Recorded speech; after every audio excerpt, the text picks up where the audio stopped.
नमस्कार दोस्तों, devotional story में आपका स्वागत है। आज की कहानी है विश्वास, विवेक और उस साहस की जो अंधभक्ति को तोड़कर सत्य को उजागर करता है। एक नदी के किनारे बसे शांत से गांव अमृतपुर में एक साधु रहता था, महात्मा केशवानंद। लंबी जटाएं, शांत चेहरा और मीठी वाणी। लोग कहते थे ये संत नहीं, चलता फिरता देवता है। गांव वाले हर समस्या में उनके पास जाते, दान देते, चरण छूते और आंख बंद कर भरोसा करते। उसी गांव में रहती थी सीमा, 30 साल की एक विधवा जिसने कम उम्र में पति खो दिया था। वह सिलाई करके अपना जीवन चलाती थी और बाकी समय दूसरों की मदद करती थी। बाहर से मजबूत पर भीतर से टूटी हुई। एक दिन सीमा की मुलाकात महात्मा केशवानंद से हुई। साधु ने कहा, बेटी, तुम्हारा दुख तुम्हारे पिछले कर्मों का फल है, लेकिन मैं तुम्हें मुक्त कर सकता हूं। सीमा को पहली बार लगा कोई है जो उसके दर्द को समझता है। डरा थी। वह नियमित रूप से आश्रम जाने लगी। ध्यान, मंत्र और उपदेश।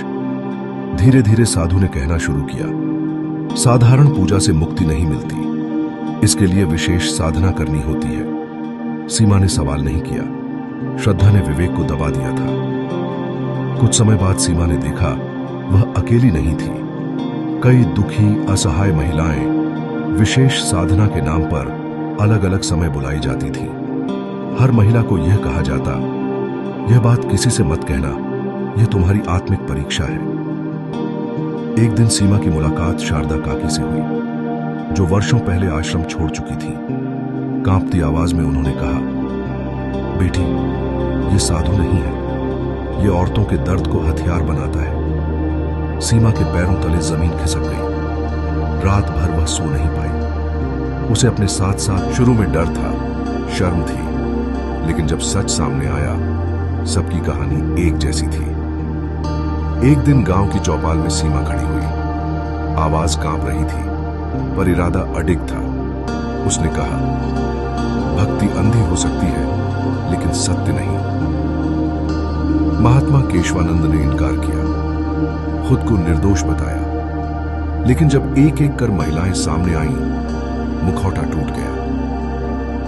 गांव वालों की आंखें खुल गईं। जिसे भगवान समझा वह इंसान भी नहीं निकला। रातों रात महात्मा गांव छोड़कर भाग गया। कुछ महीनों बाद अमृतपुर में एक नया दृश्य था। सीमा ने महिलाओं के लिए एक स्वयं सहायता केंद्र शुरू किया, जहां सिखाया जाता था भक्ति के साथ विवेक, श्रद्धा के साथ सवाल और मौन की जगह साहस। कहानी की सीख, 1. जो सवालों से डराए वह गुरु नहीं। 2. सच्चा अध्यात्म आपको मजबूत बनाता है, कमजोर नहीं।